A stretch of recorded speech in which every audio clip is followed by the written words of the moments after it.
89 doctors day special కుటుంబ సభ్యుల medicine పై 50% తగ్గింపు. డాక్టర్ కన్సల్టేషన్ ఉచితం. డైట్ మరియు ఎక్సర్సైజ్ చార్ట్, ఇమ్యూనిటీ బూస్టర్ మరియు ఫ్రీ కౌన్సిలింగ్. అన్ని రకాల అనారోగ్య సమస్యలకు మెడినైన్ తో పరిష్కారం. నువ్వు ఎలాగా నా భార్య బిడ్డలు తిట్టించావో నీ భార్యని మీ అమ్మని అలాగే నేను తిడతాను.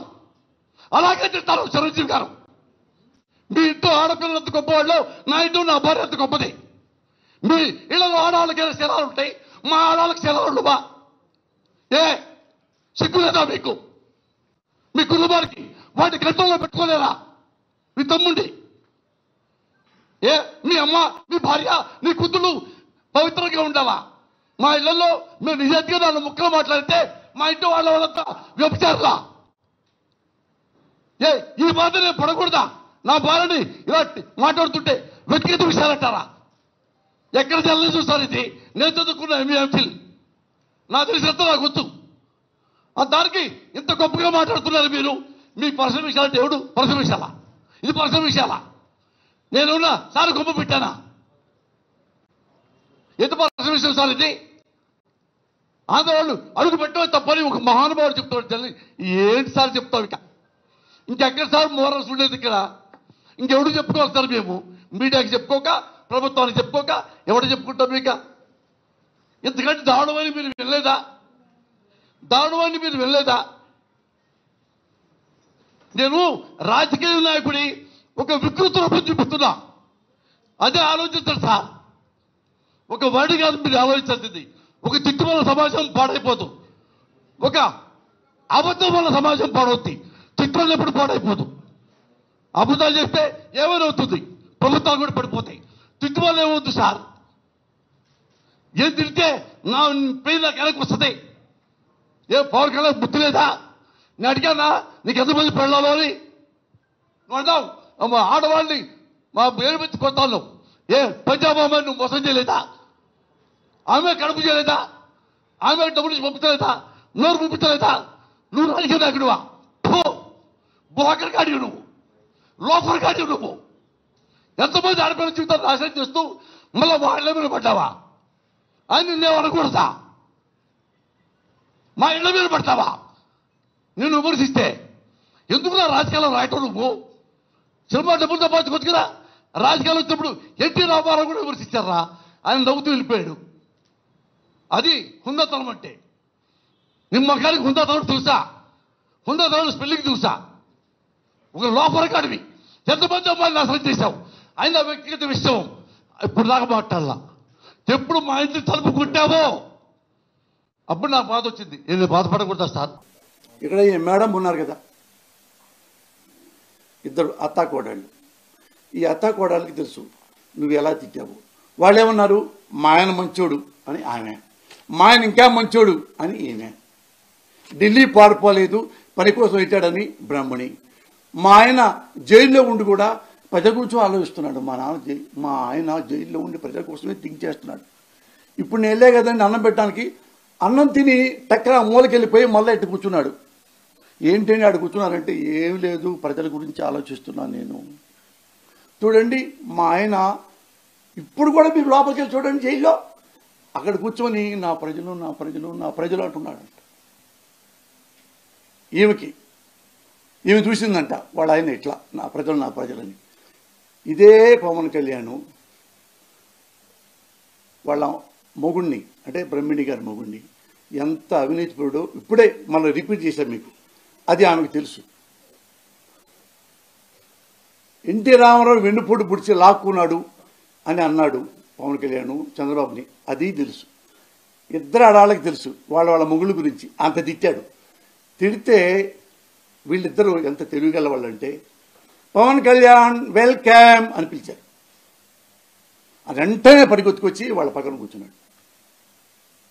ఎవరు? ఈ పక్క బ్రహ్మిణి గారు, ఈ పక్క భువనేశ్వరి గారు, పక్కనే మన పవన్ కళ్యాణ్ గారు, ఈ పక్కనే అమాయకంగా ఎడు చూస్తూ బాలకృష్ణ గారు. ఆ ఫోటో మీరు చూసి ఉంటారుగా, జనం అంతా చూశారు. మీ మొగుళ్ళని అంత అమ్మనాబోతులు తిట్టి కబడ్దారని ఎంత ఘోరంగా మీరు రామారావు చంపారు. ఇన్ని మాటలంటే అయినా కూర్చొని పవన్ కళ్యాణ్ టీ తాగుతారా, జ్యూస్ తాగుతారా? నేను అనుకున్నాను ఆయన పిలిస్తే నా మొగుడిని తిడతావా, ఏ హక్కుంది నీకు, ఏ ఆధారాలు ఉన్నాయి అంటావేమనుకున్నాను నేను. బ్రహ్మిణి అయితే ఇంకొంచెం అగ్రెసివ్గా ఉంటుంది కదా, చిన్నమ్మాయి కదా. నా హస్బెండ్ని ఇలా అంటావా, కబడ్డారంటావు నువ్వు. ఇన్ని క్వశ్చన్లు వేస్తారనుకున్నా, అవే వేయలా. పవన్ కళ్యాణ్ మా ఆయన చాలా అవినీతిపరుడు బలి చెప్పావు. పవన్ కళ్యాణ్ మా ఆయన చంద్రబాబు నాయుడు పెద్ద దొంగ మీరు బలి చెప్పారు పబ్లిక్లో. ఇది అన్నారా ఆయనతో? మనోడు చంద్రబాబు కొడుకు కాదా? వాళ్ళ అయ్య సొమ్మిడిది కాదా? వాళ్ళ అమ్మ సొమ్మిడిది కాదా? వాళ్ళ భార్య సొమ్మిడిది కాదా? కుటుంబ సభ్యులు కొనుక్కున్నారు అక్కడ. హెరిటేజ్ ఇదిగో ఇవన్నీ మీకేది ఇచ్చాను నాన్న, ఇందులో ఉంది. హెరిటేజ్ తీసుకున్నారు. ఇక్కడ ఇదే ఏరియా కొన్నవాళ్ళు అమ్మిన వాళ్ళు మొత్తం ఉంది. ఇందులో మా నాన్నతో నా సంబంధం ఏంటి? చంద్రబాబుతో నాకే సంబంధం, మా అమ్మతో నాకే సంబంధం, నా పిల్లలతో నాకే సంబంధం లేదు.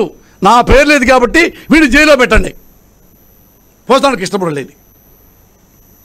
ఇప్పుడు నేను చచ్చిపోయాను అనుకోండి సార్, ఆస్తులు మా అబ్బాయి ఏమంటాడు?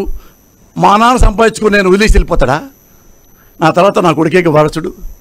హెరిటేజ్లో సంపాదించావు, నీ కొడుకేకి వారసుడు, మీ కుటుంబ సభ్యులేగా. అంటే నీకు తెలియకుండా ఇక్కడ మీ అమ్మగారి స్థలం కొందా? Is it possible? నీకు తెలియకుండా మీ భార్య హెరిటేజ్లో ఒక డైరెక్టర్ అయిపోయిందా? Is it possible? ఇవేమి కాదు.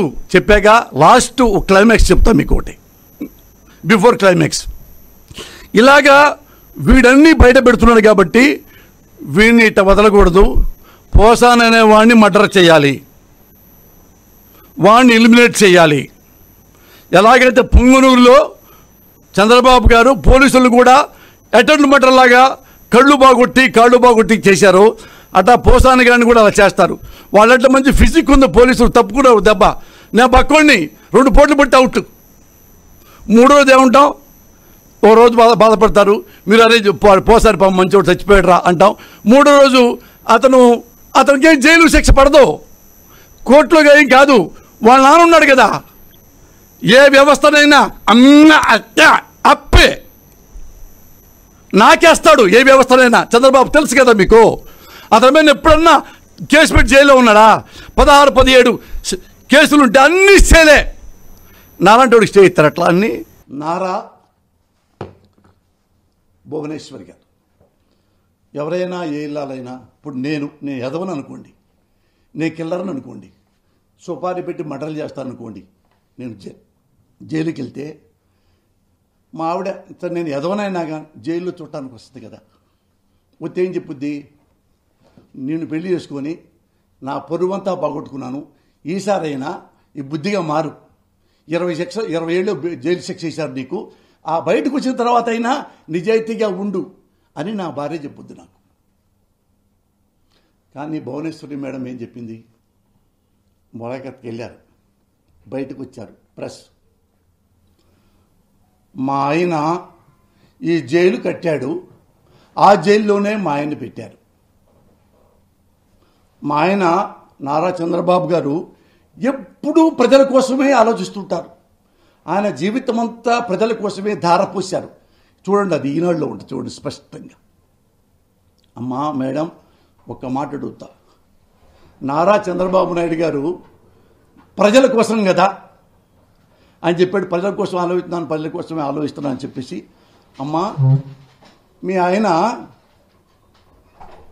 కాంగ్రెస్లో ఉన్నాడు కదా, కాంగ్రెస్ వాళ్ళు పాపం మీ ఆయనకి ఎమ్మెల్యే టికెట్ ఇచ్చారు, ఎమ్మెల్యే గెలిపించారు, మంత్రి పదవి కూడా ఇచ్చారు. ఎందుకమ్మా అదే కాంగ్రెస్ ఎగిరి ఒక తన్నుతన్ని ఎందుకమ్మా జంప్ అయి టీడీపీలోకి వచ్చారు? ప్రజల కోసమా అమ్మా? తెలుసుకుంటాను మేడం, తెలుసుకోవాలి. తెలిసి ఉంటే నేను కూడా 10 మంది చెప్తా. మళ్ళీ ప్రజల కోసమే ఎప్పుడు ఆలోచిస్తుంటాడు. అమ్మా రామారావుని చెప్పుతో కొట్టాడమ్మా నారా చంద్రబాబు నాయుడు గారు, కొట్టించారు కదా, ప్రజల కోసమేనా అమ్మా? రామారావుని వెన్నుపోటు పొడిచారమ్మా. తెలుగుదేశం ఎమ్మెల్యేలు మొత్తం కొని రామారావుని ఒక తన్ను దన్ని, అంటే మీ నాన్నని మెడబట్టి గట్టి బయటికి నెట్టి ఆ పార్టీ మొత్తం కబ్జా చేసుకున్నాడమ్మా. రామారావు గారు కూర్చోవలసిన సీట్లో మీ ఆయన కూర్చున్నాడమ్మా, ప్రజల కోసమేనమ్మా. తెలంగాణలో కేసీఆర్ గారి ప్రభుత్వం పడేయటానికి, ఆయన రాజకీయ జీవితం నాశనం చేయటానికి డబ్బులు కూడా పంపించి ఆడియో వీడియోలో మీ ఆయన మాటలు విన్నావుకమ్మా, మనకు ఓటేయాలి అని వేరే ఎమ్మెల్యేని కొనబోయాడు కదమ్మా మీ ఆయన. దేనికోసం అమ్మా? ప్రజల కోసమా? ప్రజాస్వామ్యం కోసమా తల్లి? ఇది కాదులే అమ్మా. జగన్ గారు ఉన్నారు కదా, ఎలక్షన్లో గెలిచారు, 60 పైన సీట్లు వచ్చినాయి, మీ ఆయన ముఖ్యమంత్రి అయ్యాడు. చంద్రబాబు గారు కష్టపడి గెలుచుకున్న ఎమ్మెల్యేల్లో 23 మంది ఎమ్మెల్యేలని మీ ఆయన నారా చంద్రబాబు నాయుడు గారు డబ్బులు ఇచ్చి మంత్రి పదవిని ఆశపెట్టి లాగేసుకున్నారమ్మా. ఒరే బుద్ధులేనోడా రామోజీరావు, వింటున్నావా? నీ చిన్న కొడుకు ఎలా చచ్చిపోయాడు అనారోగ్యంతో, రాహుల్ గారి భార్య ఎలాగ చచ్చిపోయింది. బుద్ధులేనోడా, ఎంత డౌట్ పెట్టిస్తావా ప్రజల్లో నీ చెత్త పేపర్ ఉందని? ఒక అమ్మాయి చచ్చిపోతే దాని మీద వ్యభిచారం చేస్తావా? రాజకీయ వ్యభిచారం. నువ్వు ఈనాడు అనే పేపర్ పెట్టి ఆ పేపర్లో అక్షరాలని వేషలుగా మార్చి రాజకీయ వ్యభిచారం చేస్తున్నావు. ఎప్పటికైనా సరే ఆ అక్షరాలు వేషలుగా మారాయి, నువ్వు మార్చావు కాబట్టి ఏదో రోజు అక్షరాలే నీకు ఎయిడ్స్ తల్లి కుళ్ళి చస్తావు.